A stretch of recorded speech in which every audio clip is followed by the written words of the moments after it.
Mr. Boinkin, the Kurnel MC. This one's for all you swingers. You may not know it by the looks of them now, but you've been seeing these two young gentlemen on Juice TV quite a fair bit over the last few weeks. They are Mr. Boinkin and the Kurnel MC.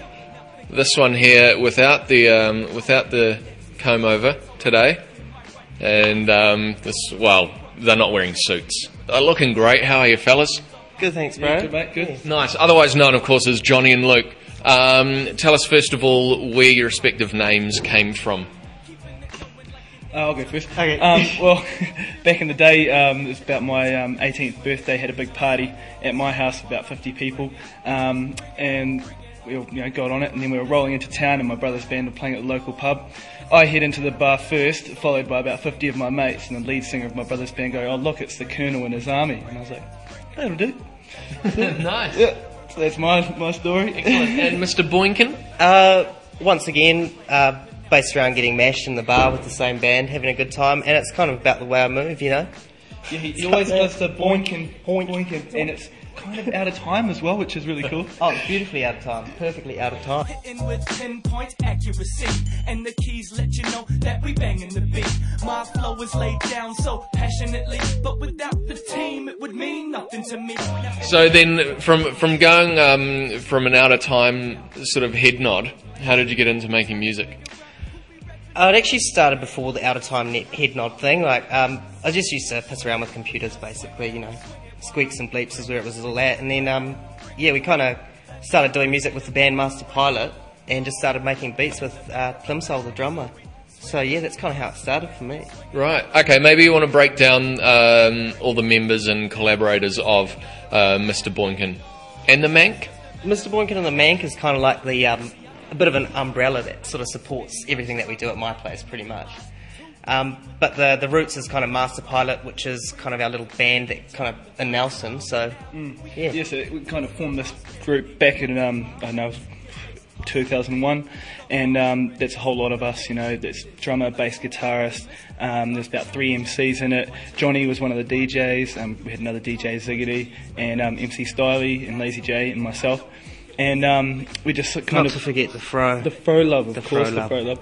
And we kind of got together and just started making beats and doing gigs at this little bar called The Loft, and just kind of steamrolled from there and started making beats. And then in the last couple of years, we've sort of broken off and we're doing separate things, like myself, I'm doing stuff with Funk and Slow Cuts, which is Ryan from Minwee. We do breaks, we've been doing that for a couple of years now, and then, doing stuff with Ryan as well, with Johnny as well. And so that side of things. Yeah. Okay, so you guys also do a live thing? Yeah, the live show. It's Mr. Boinkin, Fatal and Michelle, the lovely Michelle from Ariel. You might have seen stuff from her in that, I'm sure. But it's just a little. I get up there with the machine. Fatal's on the mic, and Michelle just drops it down. Nice. Yeah. It's quite mellow, but it's nice. Yeah. Swing it, we just swing it while I bring it, we just bring it. That's right, this ain't a matter of rap, no, it's just a matter of fact. So now, Luke, I got to ask you because on the track you're not really, rapping in a sort of braggadocio sort of, my balls are this big and I slap this many number of immoral women. For you, what's your aim when you're writing lyrics and rhyming? Because I'm from Nelson and down there, there's not really much competition, but it's also, it's such a real cool, laid-back town. There's not much hate going on down there, so when I write lyrics, it's kind of more about being positive and being, into it and just trying to create motivation and just kind of trying to tell a story where I'm from or, just let people know how I feel, and it's definitely a good vibe, trying to portray something good out of it. Yeah, I don't, got too much respect for women to talk to them in that way.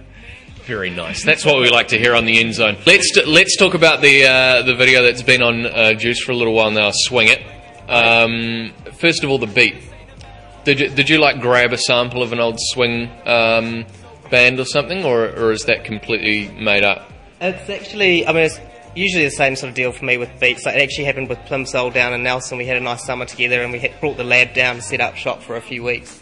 But it's always grab the records and just start flicking through stuff. found some nice horn sections, and then just took it from there, really. But yeah, it's always sample based from crazy old stuff. That's what we do. Yeah. Now, obviously, the video and the track very much influenced by, you know, your sort of swing, big jazz band sort of thing. When it came time to do the video, I mean, I understand you guys got a grant, and you've made it look very, very professional and all of that sort of thing. I'm guessing you had quite a bit of input yourself in terms of the suits and the beautiful hairstyle and all of that. I owe a lot to the lovely Miss Will. She kind of styled the look of everything. But yeah, I mean, the idea was always kind of look at that sort of style and just do something a bit different with it. And I've been looking forward to rocking the comb over for a very long time, so that was going to happen. So it kind of got lost around the early '80s, didn't it? The comb over. Yeah, it was. But I've been sort of forever, you know, promising myself I was going to bring it back. So I'm really happy that we managed to do that. Yeah. Okay, well, guys, let's check out the video now. Is there anything about the video, perhaps a little inside word on the things that happened during filming that you can point out to us? The only one thing that I can think of is the very last shot. I get smashed in the head by both sides by a woman, and it actually knocked me out after I fall to the ground. You can't see it, but I go boom, and I hit the deck, and I stayed there for about 15 seconds afterwards because they're supposed to alternate, you know, we just swing it, but they both went boom, and I just hit the deck. Wow. So that's the last shot, and Dale kept it, which is awesome. So, There you go. At least one of the members of the band were harmed during the filming of this next video.